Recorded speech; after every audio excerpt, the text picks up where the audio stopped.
Alright, hey everyone, welcome back to my first review in a very long time. I need to adjust this light, move it a little further back here so I don't confirm to all of you that I am in fact filming this in a cave. But we are doing a double review on two new LEGO Star Wars The Clone Wars Season 7 sets. Yes, LEGO actually made Clone Wars Season 7 sets. Of course, you've seen these by now, and I did a video breakdown thing a while back as I have been so hyped for these, man. And we've got... what is it called again? We've got the Duel on Mandalore set. Check this out. You can see we have box art that definitely makes the set look a lot cooler than it actually is. Set number for this one is Who Cares? And the price point is $19.99. We've also got the, oh, bump the camera. We've also got the Mandalorian Starfighter. This is the first one since 2012, but it's bo-katan's now. Mandalorian Starfighter. I think this was 60 bucks when I picked it up at the store, so that's great. Normally I check on those things before I film these segments, but not today. Let's get started with the double review on two of the best LEGO sets that LEGO has put out in quite a while. Our minifigures for the Duel on Mandalore include Shaak Ti and Maul, and oh wait, we need to get Shaak Ti out of here. It's not actually Shaak Ti who's included in the set. Nobody cares that you fought Starkiller.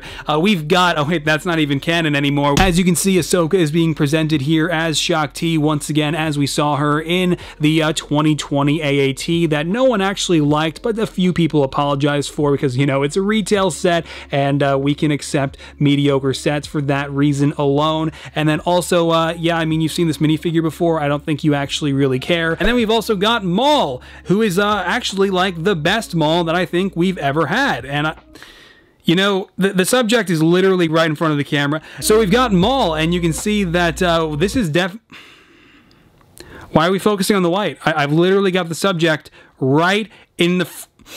And we've also got Maul. Poor guy was actually for once just trying to give everybody a fighting chance, but you know, Zabrak who cried wolf, it didn't work out. But this is definitely, I think, the best Maul minifigure that we have received in quite a long time. As you can see, they've got the fantastic printed Clone Wars design on the torso and legs here, and I mean, the leg printing is just really great, and so is the printing on the back as that only continues. But I'll tell you what's not great about this Maul figure, even though it really is beautiful. I really do prefer the 2012 style of Maul face designs that we had in like that one polybag. I think that was like the definitive Maul face, and to be honest with you, these newer style Maul faces we've been getting in recent years just really make him look like he's suffering from some kind of illness. Now I've got one last lesson for LEGO with this set, because unfortunately their vision is definitely flawed, but not quite as badly, I think, as Maul's misprinted right eye here. This poor guy. Anyway, you can see we've got Shaak Ti, Ahsoka here, and listen, man,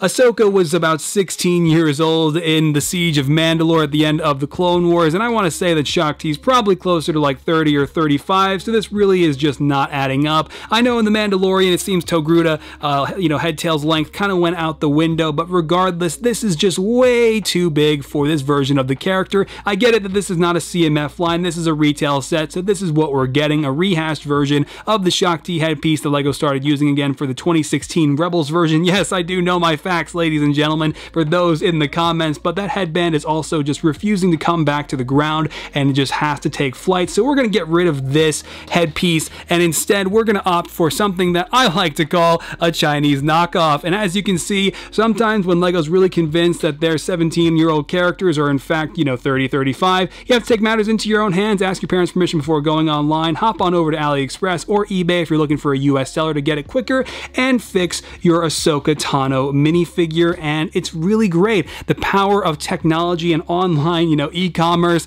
and I don't really know what to do about Maul's eye though. Sorry, bro, it's just not working out for you. All right, here are the two builds you're paying $20 for, and I mean, for me personally, these kind of have a, you know, significant meaning. It's the freaking throne that's iconic from the throne room in Mandalore on Mandalore, and you've also got the human envelope sarcophagus thing from the end of the series that was just so freaking cool. So I mean, absolutely, I'm paying $20 for these two builds and a Shaak Ti, Ahsoka, and Maul figure that is like the best Maul we've had in a great many years. But as you can, I'm gonna have to reach for that later now. As you can see, we've got the throne with a bunch of features actually, because you can see, well, you really can't see yet, but the idea here is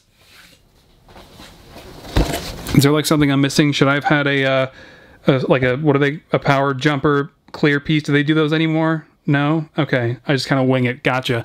All right, just wanted to make sure that I'm not an idiot, which, you know, let's be honest, I am, because I just threw Maul back here when I really shouldn't have. I actually have to reach a lot further than you might think for that. All right, so I think he's not going to fit through that window, so I don't really know what's supposed to happen here. But basically, one of the #1 features of this set is that you can fling Maul through the back. Through the back window. All the way through the back. Like that. And it's great. I mean, Ahsoka might die in the process, as you can see. So, I mean, you know, we might have a bit of a what-if scenario. We've also got this latch thing, or this, like, hidden compartment. So check this out. You push this in, and did you see that happen? It's like something out of Indiana Jones. Secret tab right there to be found by Nicolas Cage. It is, what is that? What are those movies called? National Treasure 3 or 4, ladies and gentlemen. I have no idea which number movie they stopped on, but we've got this pistol in here, which is surprising because we've got Duchess Satine here to demonstrate, who, of course, is designed by the fantastic Bagel Studio. I'll drop a link to his store down in the description below. Just one of the best designers around. I mean, and Duchess Satine is packing, man. She's got a blaster. Now, granted, you could say Maul's Shadow Collective, you know, they put that there. But bro, and like maybe it belongs to Almec, but I just love the idea that Satine, the pacifist, was just sitting on this throne. Like, yeah, pacifism, but also, if you don't do what I say, buy Corky, buy Almec and whoever else, maybe even buy Maul. Anyway, she's not actually included with the set, so we're just going to toss her out of the frame. And really great minifigure, though, not included with the set, unfortunately, like I mentioned. And I just think it's hilarious how Satine might have been packing a blaster under that throne. And so we're going to go ahead and take Maul here, because as you can see, there is a 1x2 available space for his blocky ass, and we can go ahead and put him right there. Check that out. Maul ruling over the completely massive throne room that is included in this set, along with Shock T by his side. Oh wait, it didn't quite work out that way. You got stickers on the front of this thing and stickers on the trans orange bricks on the back, and I think for the most part that's really it for the throne, and that happens a lot, which is very annoying. I kind of wish LEGO incorporated some kind of a stopper. But we've also got the human envelope. Check it out. We have the Old Republic era human sarcophagus for Force sensitives that the Mandalorians use, supposedly, apparently, I guess. And I think this is really cool. It's very simple. I mean, it's literally just like a couple of windows with a couple of hinge plates holding them together,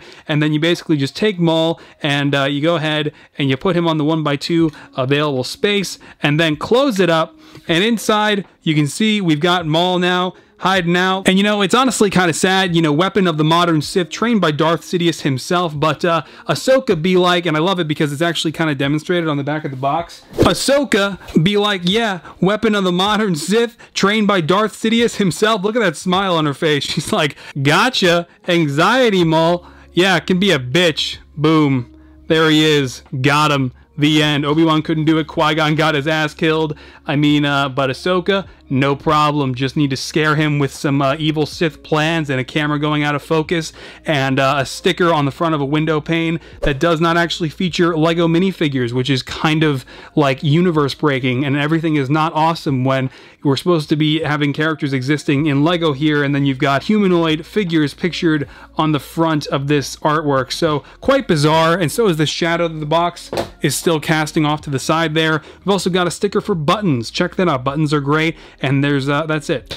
All right, so here we go with the new Mandalorian Starfighter. I do have pre-Vizsla's Mandalorian Starfighter from 2012 out in the other room, packed away in a box, but we're not going to be comparing it here because honestly, I don't care enough. Now, I guess LEGO was just like, you know what we should do? Make the best Mandalorian minifigures ever this year, because of course, you know, the Mandalorian himself with the new arm printing and everything was really great, and so is the new Boba Fett in that overpriced $50, you know, insult to LEGO fans. But also, we've got this new set of Clone Wars Season 7 Mandos, and this really worked out for LEGO, didn't it? Because Bo-Katan wound up appearing in The Mandalorian Season 2, and now they don't have to make one for that because this one is close enough. And speaking of Bo-Katan, yeah, I am just so glad that she is in this set. I did not think we would be getting one this soon, even though, yeah, I guess it does make sense. It has been a year since the Clone Wars, and that's LEGO's turnaround time for. Anyway, you can see that LEGO has opted to put Bo in the regular blue color. Personally, I wish they would have opted for sand blue or one of their like medium blue colors, because this really does not match Bo-Katan's color scheme. But hey man, that's okay. I'm not complaining. I will say it does make even less sense why these guns here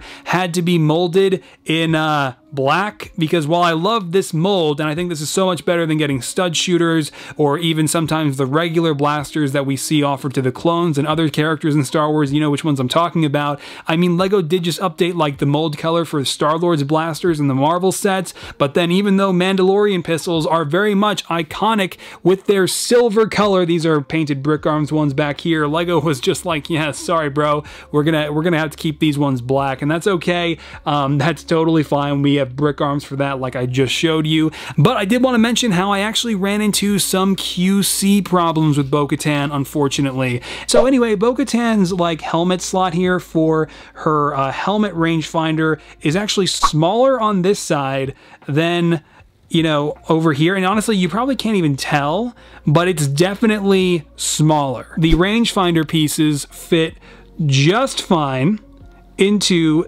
this side of the helmet, but then when I went to go and put this rangefinder into the proper side, it does not fit and actually began to create stress marks around that space and kind of started to strip out the nub of the rangefinder. And so that's not even the one that I've been using. The one that I'm actually using is now damaged just a little bit, and like I said, kind of stripped out around the peg, so it just kind of jams in there halfway.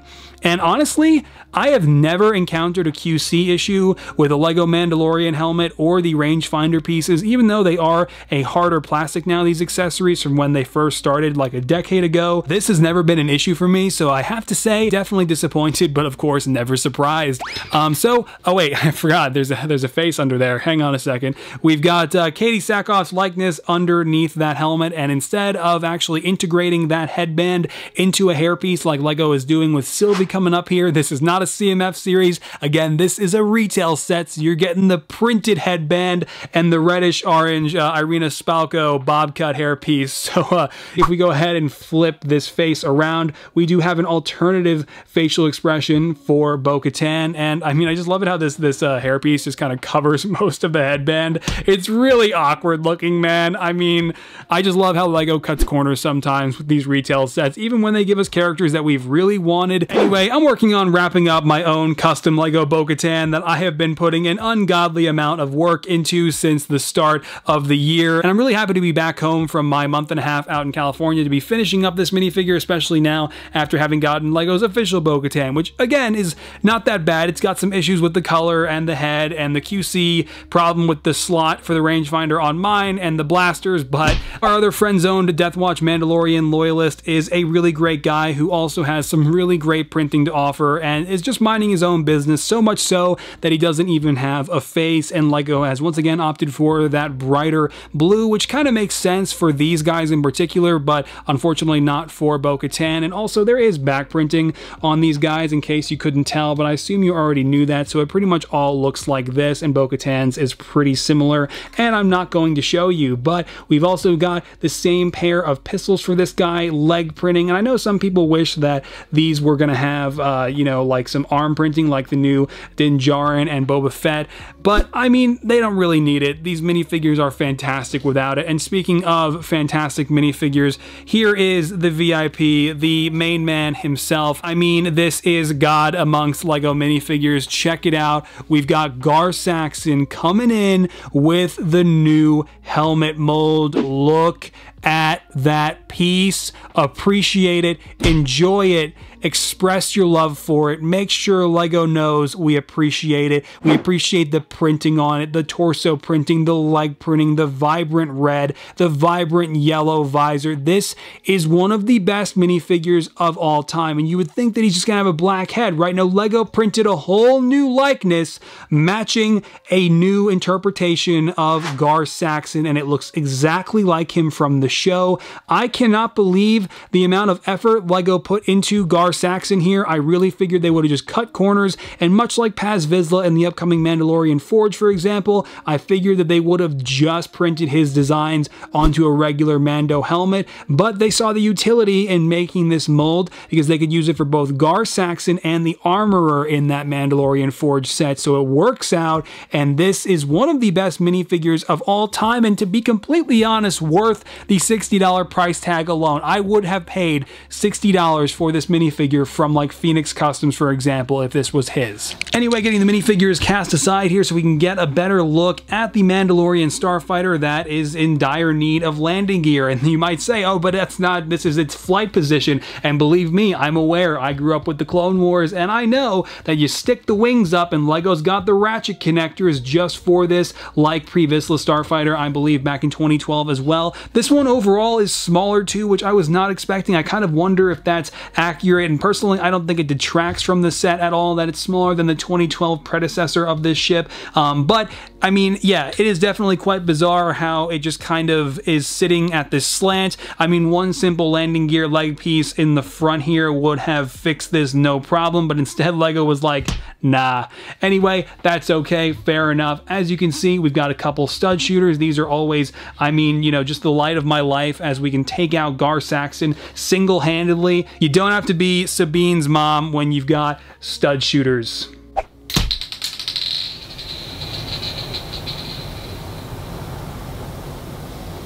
We also do have spring-loaded shooters on the bottom.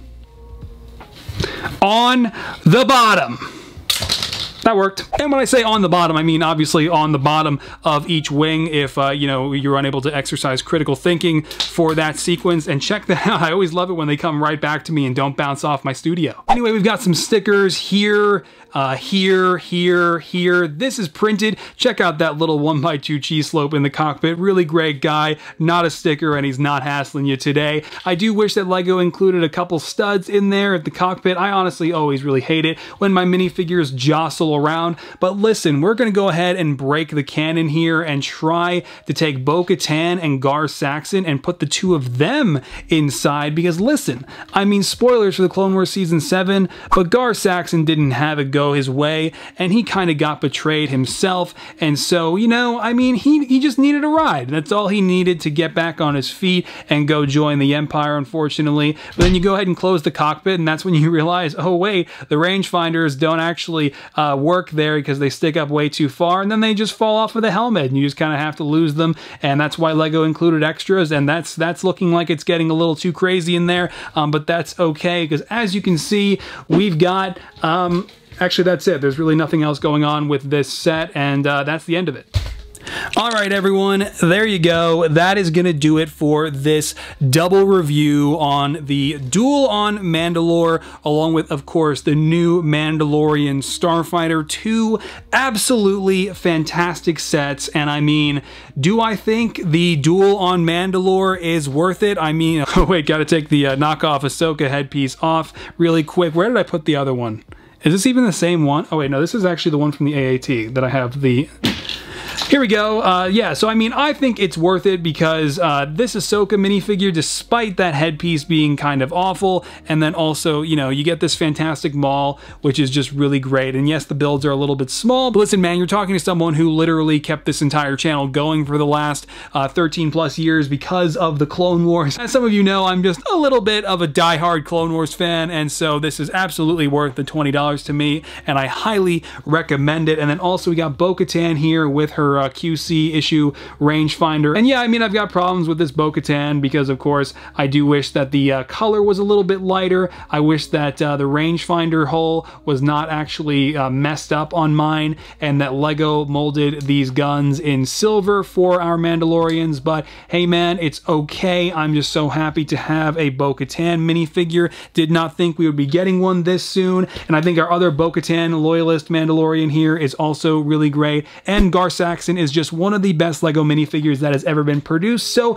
I do think the Mandalorian Starfighter is also worth it. Listen man, if you're a Clone Wars fan in the slightest, both of these sets are worth it, and I hope you enjoyed this review. I certainly enjoyed making it, as I think this is going to be the style from now on. It's just a lot more fun for me, and it makes these reviews a lot easier to put together. So if you did have a good time with this, let me know by dropping a comment down below, as I'd love to hear your feedback. And you know, you gotta smash that like button, otherwise, you know, be forgotten by the YouTube algorithm, and maybe this will be my last Lego Star Wars review.